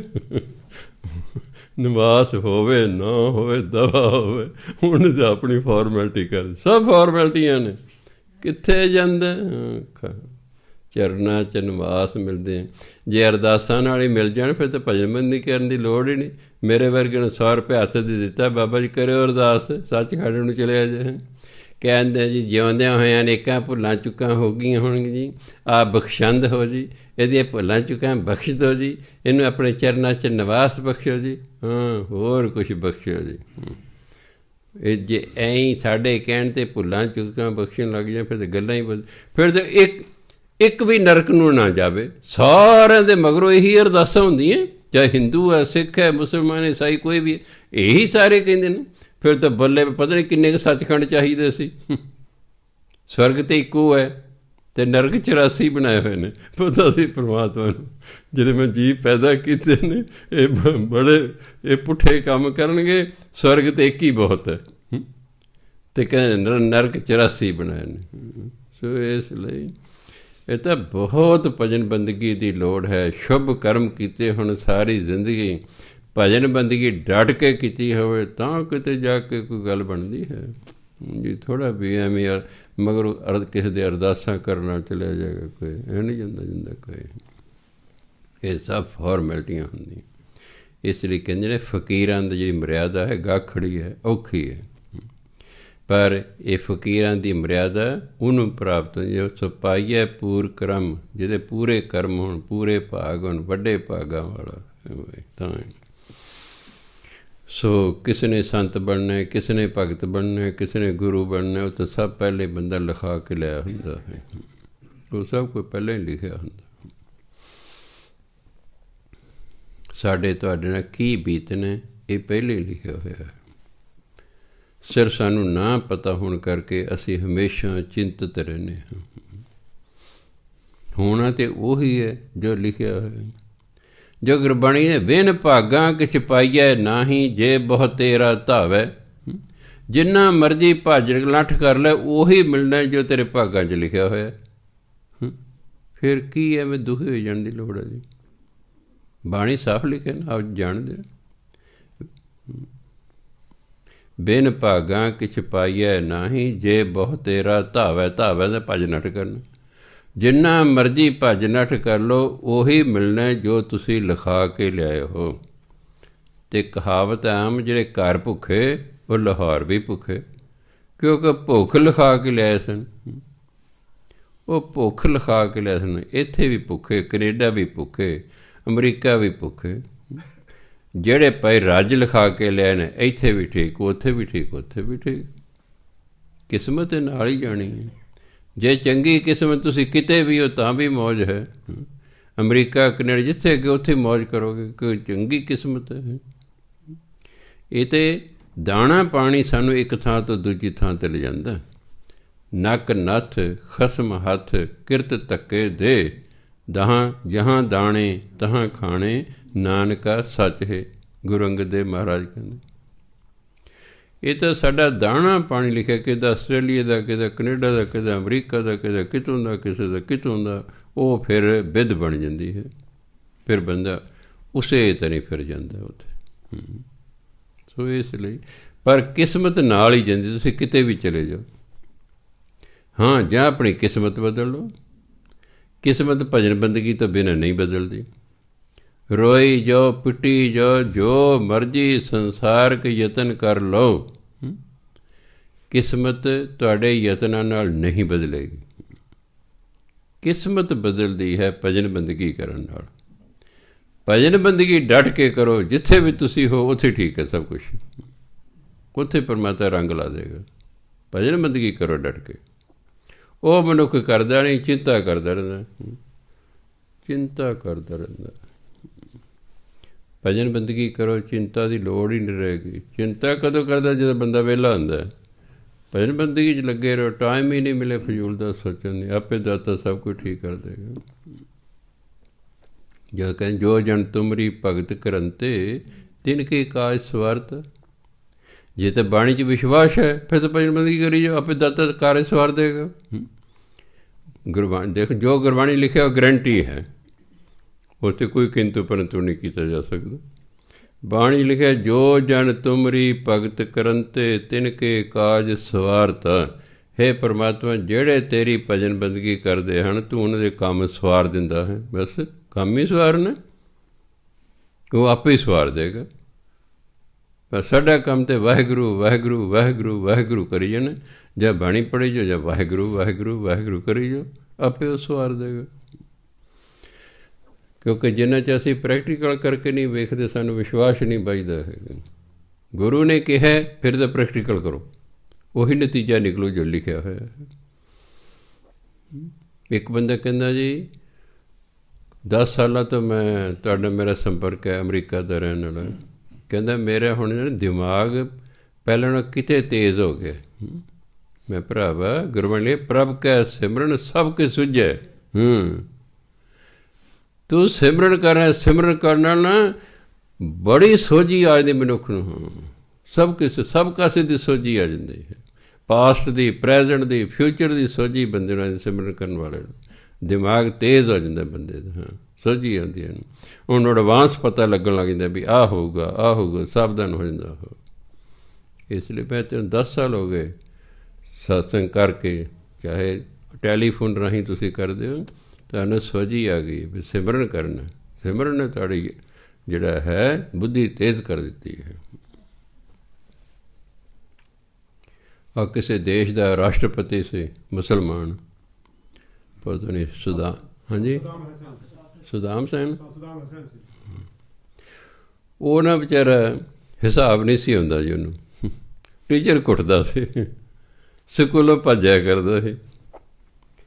ਜਿਹੜਾ ਉੱਥੇ ਭਾਈ ਸੀ, ਕਿਉਂਕਿ ਜਿਹੜਾ ਗੁਰੂ ਨਾਨਕ ਦੇਵ ਜੀ ਗਏ ਸਨ ਇਰਾਕ ਦੇ ਵਿੱਚ, ਉਹਨੇ ਦੇਖਿਆ, ਉਹ ਇੱਕ ਦਿਨ ਕਹਿੰਦਾ ਕਾਕਾ ਤੂੰ ਵੀ ਇੱਥੇ ਬੈਠਾ ਰਹਿ, ਸਕੂਲ ਨਹੀਂ ਜਾਂਦਾ। ਕਹਿੰਦਾ ਜੀ ਮੈਨੂੰ ਤਾਂ ਟੀਚਰ ਕੁੱਟਦਾ, ਮੈਨੂੰ ਹਿਸਾਬ ਨਹੀਂ ਆਉਂਦਾ। ਉਹਨੇ ਉਸਨੂੰ ਮੂਲ ਮੰਤਰ ਦੇ ਦਿੱਤਾ ਉਰਦੂ 'ਚ ਲਿਖ ਕੇ, ਕਹਿੰਦਾ ਪੜ੍ਹ। ਉਹਨੇ ਪੜ੍ਹਦੇ ਇੱਕ ਓਂਕਾਰ ਤੋਂ ਲੈ ਕੇ ਗੁਰਪ੍ਰਸਾਦ ਤੱਕ। ਕਹਿੰਦਾ ਤੂੰ ਨਾ ਰੋਜ਼ 1 ਘੰਟਾ ਇਹਦਾ ਜਾਪ ਕਰਿਆ ਕਰ, ਤੈਨੂੰ ਟੀਚਰ ਨਹੀਂ ਕੁੱਟੇਗਾ। ਲਓ ਜੋ ਪਹਿਲੇ ਦਿਨ ਜਾਪ ਕਰਕੇ ਗਿਆ, ਟੀਚਰ ਨੇ ਉਸਨੂੰ ਕੁਛ ਨਹੀਂ ਕਿਹਾ। ਦੂਜੇ ਦਿਨ ਗਿਆ, ਟੀਚਰ ਨੇ ਉਸਨੂੰ ਕੁਛ ਨਹੀਂ ਕਿਹਾ। ਉਹ ਕਹਿੰਦਾ ਜਾਪ ਕਰਦਾ, ਉਹਨੂੰ ਇੰਨਾ ਵਿਸ਼ਵਾਸ ਹੋ ਗਿਆ, ਟੀਚਰ ਨੇ ਉਹਨੂੰ ਕੁੱਟਣਾ ਬੰਦ ਕਰਤਾ। ਉਹ ਪੜ੍ਹਾਈ 'ਚ ਹੌਲੀ ਹੌਲੀ ਹੁਸ਼ਿਆਰ ਹੋ ਗਿਆ। ਹੁਸ਼ਿਆਰ ਕਹਿੰਦਾ ਦੇਖੋ, ਉਹਨੇ ਆਪਣੇ ਡਰਾਇੰਗ ਰੂਮ ਦੇ ਵਿੱਚ ਉਹ ਲਿਖ ਕੇ ਲਾਇਆ ਹੋਇਆ ਸੀ ਮੂਲ ਮੰਤਰ। ਅਤੇ ਕੋਈ ਇੱਥੋਂ ਪੰਜਾਬ ਇੰਡੀਆ ਗਿਆ, ਉਹਨੇ ਦੇਖਿਆ ਵੀ ਕਮਾਲ ਮੁਲਾਕਾਤ ਕਰਨ, ਵੀ ਆਹ ਐਂ ਲਿਖਿਆ ਹੋਇਆ ਹੈ ਤੁਸੀਂ। ਕਹਿੰਦਾ ਮੇਰੇ ਨਾਲ ਆਹ ਗੱਲ ਹੋਈ, ਇਹਦੀ ਕਹਿੰਦੇ ਬੜੀ ਤਾਕਤ ਹੈ। ਕਹਿੰਦਾ ਮੈਂ ਨਲਾਇਕ ਸੀ, ਮੈਂ ਕਿੱਥੇ ਰਾਸ਼ਟਰਪਤੀ ਬਣਨਾ ਸੀ। ਕਹਿੰਦੇ ਇਸ ਨੇ ਨਾਲੇ ਤਾਂ ਮੈਨੂੰ ਵਿੱਦਿਆ ਦਿੱਤੀ, ਨਾਲੇ ਟੀਚਰ ਦੇ ਕੁੱਟ ਤੋਂ ਹਟਾਤਾ, ਮੈਂ ਤਾਂ ਚੜ੍ਹਦੀਆਂ ਕਲਾਂ 'ਚ ਹੋ ਗਿਆ। ਮੈਂ ਤਾਂ ਇਹਦਾ ਹੀ ਜਾਪ ਕਰਦਾ ਰਹਿਣਾ, ਇਸ ਲਈ ਮੈਂ ਲਿਖ ਕੇ ਲਾ ਰੱਖਿਆ ਹੈ। ਇਹ ਬਾਣੀ ਹੈ। ਜਿਹਦੀ ਇਹ ਨਹੀਂ ਕਿ ਬਾਣੀ ਸਿੱਖਾਂ ਲਈ ਹੈ, ਉਹ ਤਾਂ ਮੁਸਲਮਾਨ ਸੀ। ਇਹ ਸਰਬ ਸਾਂਝੀ ਬਾਣੀ ਹੈ। ਹਿੰਦੂ ਪੜ੍ਹੋ, ਸਿੱਖ ਪੜ੍ਹੋ, ਈਸਾਈ ਪੜ੍ਹੋ, ਕੋਈ ਵੀ ਪੜ੍ਹੋ, ਬ੍ਰਾਹਮਣ ਪੜ੍ਹੋ, ਖੱਤਰੀ ਪੜ੍ਹੋ, ਵੈਸ਼ ਪੜ੍ਹੋ, ਸ਼ੂਦਰ ਪੜ੍ਹੋ, ਭਾਵੇਂ ਚੰਡਾਲ ਪੜ੍ਹੋ, ਬਾਣੀ ਜੋ ਵੀ ਪੜ੍ਹੇਗਾ ਉਹਦਾ ਭਲਾ ਹੋਵੇਗਾ। ਇਹ ਦਿਨ ਦਾ ਭਲਾ ਕਰਨਾ। ਗੁਰੂ ਮਹਾਰਾਜ ਐਸੀ ਚੀਜ਼ ਸਾਡੇ ਲਈ ਲਿਖ ਕੇ ਚਲੇ ਗਏ ਨੇ। ਇਹ ਤਾਂ ਸਾਡੀ ਬਦਕਿਸਮਤੀ ਹੈ ਕਿ ਅਸੀਂ ਲਾਭ ਹੀ ਨਹੀਂ ਉਠਾਉਂਦੇ। ਸਾਨੂੰ ਸ਼ਰਾਬਾਂ ਪੀਣ ਤੋਂ, ਨਸ਼ਿਆਂ ਤੋਂ ਅਤੇ ਪੁੱਠੇ ਕੰਮਾਂ ਤੋਂ ਵੇਲ ਨਹੀਂ। ਬਾਣੀ ਕਿੰਨੇ ਪੜ੍ਹਨੀ? ਬਾਣੀ ਕਿੰਨੇ ਪੜ੍ਹਨੀ? ਸਾਡੇ ਰਿਸ਼ਤੇਦਾਰ ਅਖੰਡ ਪਾਠ ਰਖਾ ਲੈ, ਮੈਨੂੰ ਕਿਹਾ ਤੁਸੀਂ ਆਏ ਕਥਾ ਵਾਰਤਾ ਕਰ ਦਿਓ, ਮੈਂ ਚਲਾ ਗਿਆ। ਉਹ ਭਾਈ ਪਾਠ ਕਰ ਰਿਹਾ, ਮੈਨੂੰ ਤਾਂ ਕੱਖ ਵੀ ਨਹੀਂ ਆਉਂਦਾ। ਇਹ ਸੋਚਦੇ ਵੀ ਇਹਨਾਂ ਨੂੰ ਕਿਹੜਾ ਕੁਛ ਆਉਂਦਾ, ਜੋ ਮਰਜ਼ੀ ਪੜ੍ਹੀ ਜਾਓ। ਹੁਣ ਅੱਗੇ ਕੀ ਪਤਾ ਸੀ ਵੀ ਸੰਤ ਦੇ ਨਾਲ ਬੈਠੇ ਵਿੱਚ ਕੁਛ ਵੀ ਨਹੀਂ ਆਉਂਦਾ। ਮੈਂ ਅੱਗੇ ਤੋਂ ਨਹੀਂ ਸੀ ਅਖੰਡ ਪਾਠ ਕਰਾਉਣਾ, ਇਹਨਾਂ ਨੂੰ ਤਾਂ ਕੁਛ ਆਉਂਦਾ ਹੀ ਨਹੀਂ ਹੈ। ਇਹ ਗਲਤ ਬਲਤ ਪਾਠਦਾ ਕਿਆ ਕਰਾਓਗੇ? ਇਹ ਤੁਸੀਂ ਆਪ ਹੀ ਪਹਿਲੇ ਕਰੋ। ਤੁਹਾਨੂੰ ਨਿਤਨੇਮ ਆਉਂਦੇ ਨਾ, ਮੈਂ ਨਿਤਨੇਮ ਹੀ ਕਰ ਲਿਆ ਕਰ ਬੈਠ ਕੇ, ਬਸ ਇਹ ਨਹੀਂ ਬਹੁਤ ਹੈ, ਬਸ ਚੱਲ ਰਿਹਾ ਹੈ। ਸੋ ਇਸ ਲਈ ਹੈ ਸ਼ੌਕ ਹੀ ਨਹੀਂ ਵੀ ਅਸੀਂ ਕੋਈ ਚੀਜ਼ ਸਿੱਖ ਲਈਏ, ਕੋਈ ਮਿਹਨਤ ਕਰ ਲਈਏ ਨਾ। ਕਿਤਾਬ 1.5 ਸਾਲ ਲਾ ਕੇ ਮੈਂ ਕਿਤਾਬ ਲਿਖੀ। ਤੁਹਾਡੇ ਜੋ ਕਿੰਨੇ ਜਿਹੜੇ ਕਿਤਾਬ ਰੱਖ ਕੇ ਪਾਠ ਕੀਤਾ ਹੋਊਗਾ, ਕੋਈ ਸਹਿਜ ਪਾਠ ਨਾ, ਕੋਈ ਵੀ ਨਹੀਂ ਕਿਸੇ ਸਹਿਜ ਪਾਠ ਕੀਤਾ। ਕੀ ਕਹਣੇ ਕਦਾ ਕਿਸੇ ਕੀਤਾ ਹੋਵੇ ਵੀ ਕਿਤਾਬ ਰੱਖ ਕੇ ਅਤੇ ਫਿਰ ਉਹਦੇ ਅਨੁਸਾਰ ਸਹਿਜ ਪਾਠ ਕੀਤਾ ਹੋਵੇ ਨਾ, ਹੈ ਹੀ ਨਹੀਂ। ਸ਼ੌਕ ਹੀ ਨਹੀਂ ਹੈ, ਕਿਉਂਕਿ ਮਿਹਨਤ ਕਰਨੀ ਪੈਂਦੀ ਹੈ। ਅਤੇ ਬੰਦਾ ਠੂੰ ਠੱਪ ਜੇ ਕਰਨ ਵਾਲਾ, ਮਿਹਨਤ ਮੁੰਨਤ ਤਾਂ ਆਦਤ ਹੀ ਖਤਮ ਹੋ ਗਈ ਹੈ। ਇਹੀ ਕਾਰਨ ਹੈ ਕਿ ਪੰਜਾਬ ਦੇ ਨੂੰ ਕੋਈ ਵੱਡੀ ਅਫਸਰੀ ਨਹੀਂ ਮਿਲ ਰਹੀ। ਨਹੀਂ ਤਾਂ ਪੰਜਾਬ ਦੇ ਲੋਕ ਸਾਰੇ ਹਿੰਦੁਸਤਾਨ ਵੱਡੇ ਵੱਡੇ ਅਫਸਰ ਲੱਗੇ ਹੋਏ ਸਨ। ਹੁਣ ਅਸੀਂ ਖੋਰ ਮਾਲ ਜਿਹਾ ਇਕੱਠਾ ਹੋ ਗਏ ਹਾਂ। ਹੁਣ ਬਿਹਾਰ ਵਾਲੇ ਆ ਗਏ ਨੇ, DC ਵੀ ਉਹ ਅਤੇ SSP ਵੀ ਉਹ ਅਤੇ ਬੈਂਕਾਂ ਦੇ ਮੈਨੇਜਰ ਵੀ ਉਹ। ਅਸੀਂ ਕਿੱਥੇ ਗਏ? ਅਸੀਂ ਫੋਰਨ ਜੋਗੇ ਰਹਿ ਗਏ ਵੀ ਜੋ ਜਾ ਕੇ ਉੱਥੇ ਦਿਹਾੜੀਆਂ ਕਰੋ, ਤੁਸੀਂ ਬੱਸਾਂ ਲੇਬਰ ਦੇ ਯੋਗ ਹੀ ਹੋ। ਸਾਡੇ ਅੰਦਰ ਹੈ ਹੀ ਨਹੀਂ ਅਸੀਂ ਕੋਈ ਮਾਲਕ ਬਣੀਏ, ਕੋਈ ਅਫਸਰ ਬਣੀ ਨਾ, ਬਸ ਅਸੀਂ ਤਾਂ ਲੇਬਰ ਕਰਨ ਬੜੇ। ਚਲੋ ਜੀ ਬਾਹਰ ਨੂੰ ਮਾਂ ਨਾਲ ਭਾਂਡੇ ਮੰਜਵਾਉਣੇ ਨਹੀਂ, ਬਗਾਨਿਆਂ ਦੇ ਮਾਂਜੀ ਜਾਣੇ। ਫਿਰ ਮਾਵਾਂ ਨੂੰ ਮੈਂ ਕਹਿੰਦੇ ਬਗਾਨਿਆਂ ਦੇ ਭਾਂਡੇ ਪਤਾ ਕਿਉਂ ਮਾਂਜਦੇ ਨੇ? ਪੈਸੇ ਮਿਲਦੇ ਨੇ। ਤੁਸੀਂ ਜਵਾਕ ਨੂੰ ਪੈਸੇ ਦੇ, ਤੁਸੀਂ ਜ਼ਰੂਰੀ ਪੈਸਿਆਂ ਵਾਲੀ ਰੱਖਣੀ ਹੈ ਨੌਕਰਾਣੀ। ਆਪਣੇ ਜਵਾਕਾਂ ਨੂੰ ਪੈਸੇ ਦੇ ਦਿਓ, ਇਹਨਾਂ ਦਾ ਕੰਮ ਕਰਾਓ। ਤੁਸੀਂ ਨੌਕਰਾਣੀ ਉਹਨੂੰ ਪੈਸੇ ਦਿੰਦੇ ਹੋ ਕਿ ਨਹੀਂ? ਉਨੇ ਪੈਸੇ ਤੁਸੀਂ ਆਪਣੇ ਜਵਾਕ ਨੂੰ ਦੇ ਲੈ, ਤੂੰ ਕਾਕਾ ਝਾੜੂ ਫਿਰ ਤੈਨੂੰ ਇੰਨੇ ਪੈਸੇ ਮਿਲਣਗੇ, ਤੂੰ ਪੋਚਾ ਫਿਰ ਤੈਨੂੰ ਇੰਨੇ ਪੈਸੇ ਮਿਲਣਗੇ, ਤੂੰ ਆ ਕਮਰੇ ਸਫਾਈ ਕਰ ਤੈਨੂੰ ਇੰਨੇ ਪੈਸੇ ਮਿਲਣਗੇ। ਪੈਸਿਆਂ ਦੀ ਖਤਰ ਬੱਚਾ ਲੱਗ ਜਾਏਗਾ। ਪੈਸੇ ਤਾਂ ਤਾਕਤ ਹੀ ਇੰਨੀ ਹੈ। ਉਹ 2 ਬੰਦਿਆਂ ਨੇ ਸਾਰਾ ਹਿੰਦੁਸਤਾਨ ਹੀ ਖਰੀਦ ਲਿਆ। ਮਾਇਆ 'ਚ ਇੰਨੀ ਤਾਕਤ ਹੈ। ਤੁਹਾਡੇ ਬੱਚਾ ਕਿਹਦਾ ਵਿਚਾਰਾ ਹੈ? ਪੈਸੇ ਦੇ ਬੱਚੇ ਜੋ ਮਰਜ਼ੀ ਕਰਾ ਲਓ। ਤੁਸੀਂ ਆਪਣਿਆਂ ਤੋਂ ਕੁਛ ਕਰਾਉਣਾ ਨਹੀਂ, ਨੌਕਰਾਣੀਆਂ ਰੱਖੀਆਂ ਹੋਈਆਂ ਨੇ, ਉਹ ਆਪਣਿਆਂ ਤੋਂ ਹੀ ਕਰਾ ਲਓ। ਬਾਅਦ 'ਚ ਉਹਨਾਂ ਕੋਈ ਨਹੀਂ ਕਰਨਾ। ਜੋ ਵਿਹਲੇ ਰਹਿਣ ਗਿੱਝ ਗਏ ਨਾ, ਉਹਨਾਂ ਤੁਹਾਡੇ ਨੱਕ ਦਮ ਕਰੀ ਰੱਖਣਾ ਹੈਗਾ। ਇੱਕ ਮਾਂ ਮੇਰੇ ਕੋਲ, ਬਾਬਾ ਜੀ ਸਾਡਾ ਮੁੰਡਾ 6 ਫੁੱਟ ਲੰਮੇ ਕੱਦ ਦਾ ਹੈ, ਸ਼ਰਾਬ ਪੀਂਦਾ, ਮੈਨੂੰ ਕੋਈ 500 ਰੁਪਈਆ ਦੇ। ਮੈਂ ਕਿਹਾ ਵੀ ਮਰ ਜਾਣੇ, ਤੂੰ ਕੱਲ੍ਹ ਲੈ। ਉਹ ਤਾਂ ਕੱਲ੍ਹ ਲਿਆ ਸੀ, ਅੱਜ ਦੇ। ਜੇ ਮੈਂ ਨਹੀਂ ਦਿੰਦੀ ਆਪੇ ਹੀ ਪਰਸ ਖੋਲ੍ਹ ਕੇ 500 ਵਿੱਚੋਂ ਕੱਢ ਲੈਂਦਾ, ਕਰ ਲੈਂਦਾ। ਮੈਂ ਤੁਸੀਂ ਪੁੱਛ ਕਰਕੇ ਇਹਨਾਂ ਨੂੰ ਵਿਗਾੜਿਆ ਹੋਇਆ ਹੈ ਵੀ ਇਹ ਮੁੰਡਾ ਹੈ, ਇਹ 12 ਵਜੇ ਰਾਤ ਨੂੰ ਵਾਰਾਗਰਦੀ ਕਰ ਸਕਦਾ ਹੈ। ਕੁੜੀ ਨੂੰ ਨਹੀਂ ਕਰਨ ਦਿੰਦੇ ਵਾਰਾਗਰਦੀ, 12 ਵਜੇ ਤੱਕ ਰਾਤ ਦੇ। ਉਹਦੇ ਕੋਲ ਉਹਦੇ ਲਈ ਅੱਡ ਕਾਨੂੰਨ ਹੈ। ਉਹਦੇ ਲਈ ਰਾਤ ਪੈ ਗਈ ਹੈ, ਚਲੋ ਘਰ ਬੈਠੋ। ਮੁੰਡੇ ਲਈ ਰਾਤ ਨਹੀਂ ਪਈ। ਤੁਸੀਂ ਆਪ ਆਪਣੇ ਜਵਾਕਾਂ ਨੂੰ ਵਿਗਾੜਦੇ ਹੋ। ਮੁੰਡੇ ਨੂੰ ਖੁੱਲ੍ਹ ਦੇ ਕੇ ਉਹ ਵਾਰਾਗਰ, ਜਿੰਨਾ ਬੰਦਾ ਘਰੋਂ ਬਾਹਰ ਰਹੇਗਾ ਉਨੇ ਉਹ ਵਿਗੜੇਗਾ। ਮੈਂ ਦਾਅਵੇ ਨਾਲ ਕਹਿਣਾ, ਚਾਹੇ ਤੁਹਾਡਾ ਘਰ ਵਾਲਾ ਹੈ, ਚਾਹੇ ਤੁਹਾਡੀ ਘਰ ਵਾਲੀ, ਚਾਹੇ ਤੁਹਾਡਾ ਪੁੱਤਰ ਹੈ, ਚਾਹੇ ਤੁਹਾਡੀ ਧੀ ਹੈ, ਜਿੰਨਾ ਜ਼ਿਆਦਾ ਬਾਹਰ ਰਹੇਗਾ ਉਹ ਵਿਗੜੇਗਾ ਹੀ ਵਿਗੜੇਗਾ। ਅਤੇ ਉਹਦੇ ਤੁਸੀਂ ਜ਼ਿੰਮੇਵਾਰ ਹੋ।